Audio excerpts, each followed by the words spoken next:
Mars and Its Canals by Percival Lowell. Chapter 22. The Canals Photographed. Photography holds today a place of publicity in the exposition of the stars. Directed by Draper to the heavens 34 years ago, the camera recorded then the first picture ever taken of the moon. From this initial peering into celestial matters, practice has progressed until now the dry plate constitutes one of the most formidable engines in astronomic research. Not most effectively, however, in the field which might have been predicted. Beautiful as the lunar presentment was, as a presentiment of what was coming, it pointed astray. For it is not in lunar portrayal, superbly as its crater walls in crescent chiaroscuro, or its crags that cast their tapering shadows athwart the dial of its planes stand out in the latest photographs of our satellite, that the camera's greatest service has since been done. Impressive as they are, these pictorial triumphs are chiefly popular, and appeal on their face to layman and scientist alike. Not in the nearest to us of the orbs of heaven, but in the most remote has celestial photography's most prolific field been found to lie. Its province has proved preeminently the stars, especially the farthest off, and that stardust, the nebulae, from out of which the stars are made. Reason for this explains at once its efficiency and its limitations. Its rival, of course, is the eye. It is as regards the eye that its comparative merits or demerits stand to be judged. Now, thus viewed, its superiority in one respect is unquestionable: it simply states facts.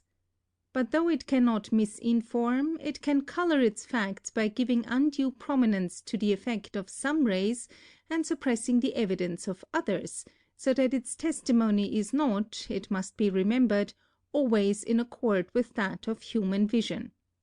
Speaking broadly, however, it is so little complicated a machine as to register its results with more precision than the retina. The evidence of the camera has thus one important advantage over other astronomic documents: it is impersonally trustworthy in what it states. Bias it has none, and its mistakes are few. Imperfections indeed affect it, but they are of purely physical occasion, and may be eliminated or accounted for as well by another as by the photographer himself. In trustworthiness, then, so far as it goes, it stands commended; not so much may be said of its ability.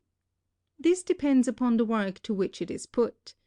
In certain lines it asserts preeminence; in certain others it is so far behind as to be out of the race. The reason for both is one and the same, for, as the French would say, it has the faults of its quality. The very trait that fits it for one function bars it from the other. This excellence is that by which the tortoise outstripped the hare, a plodding perseverance. Far less sensitive than the retina, the dry plate has one advantage over its rival: its action is cumulative.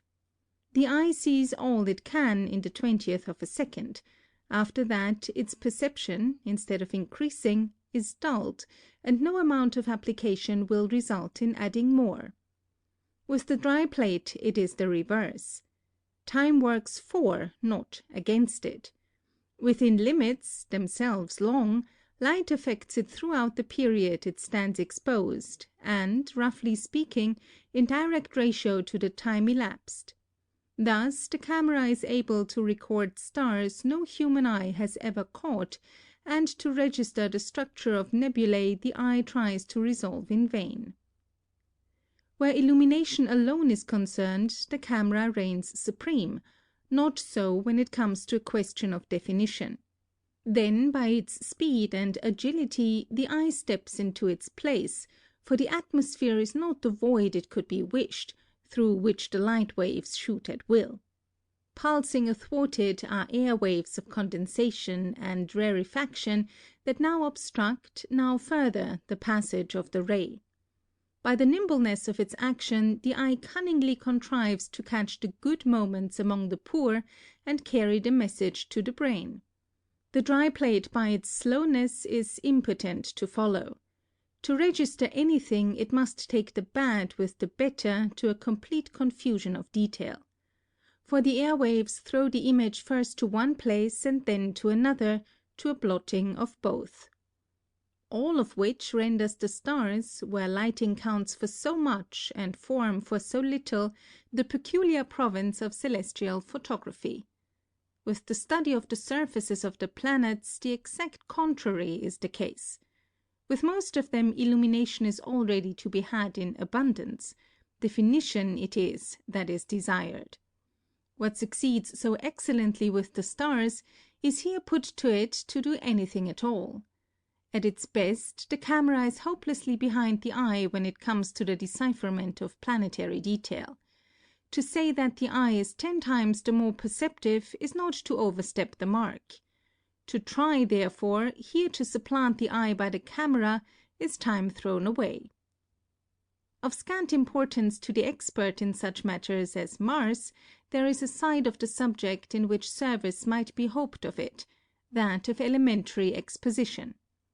Congenitally incapable of competing with the eye in discovery, the most that, by any possibility, could be looked for would be a recording of the coarser details after the fact.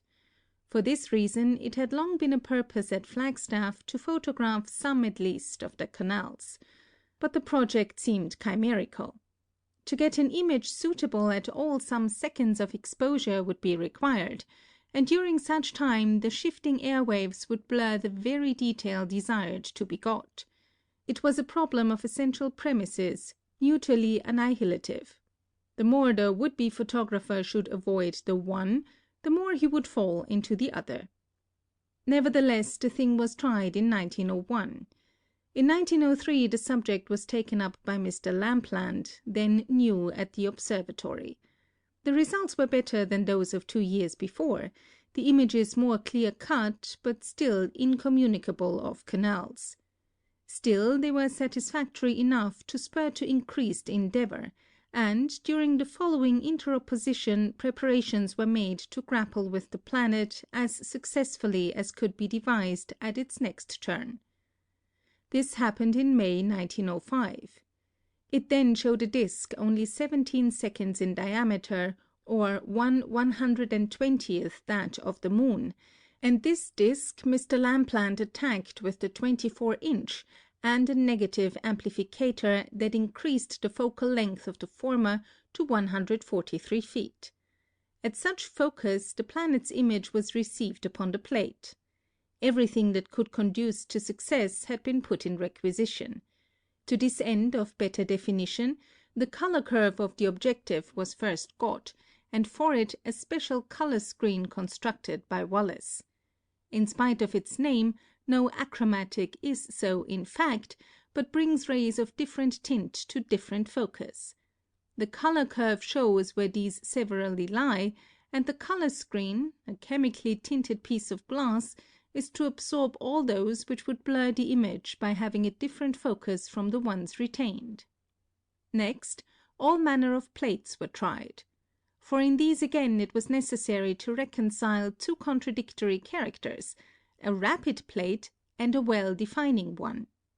For the coarser the grain, the speedier the plate, and coarse grain disfigures the detail.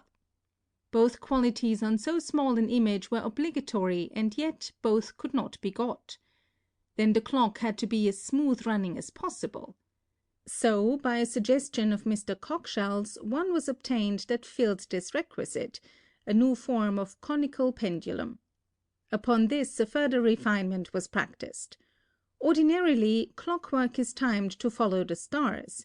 This was altered to follow the planet, and so keep it more nearly motionless while its picture was being taken.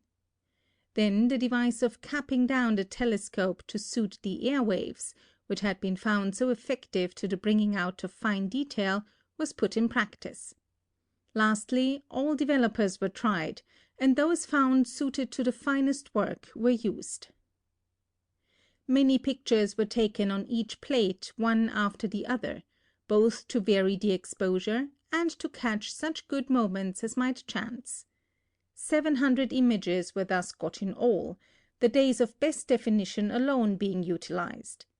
The eagerness with which the first plate was scanned as it emerged from its last bath may be imagined, and the joy when on it some of the canals could certainly be seen.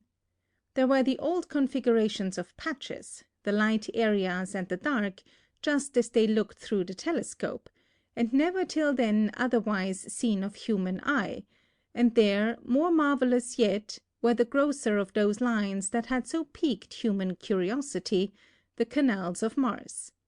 He who ran might now read, so that he had some acquaintance with photography. By Mr. Lampland's thought, assiduity, and skill, the seemingly impossible had been done. After the initial success was thus assured, plates were taken at other points around the planet, and other well-known features came out: continents and seas, canals and oases, the curious geography of the planet printed for the first time by itself in black and white.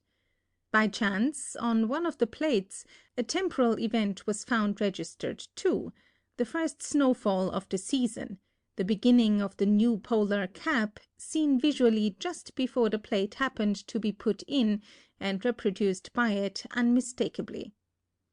Upon the many images 38 canals were counted in all, and one of them, the Nilocaris, double. Thus did the canals at last speak for their own reality themselves. End of section 24.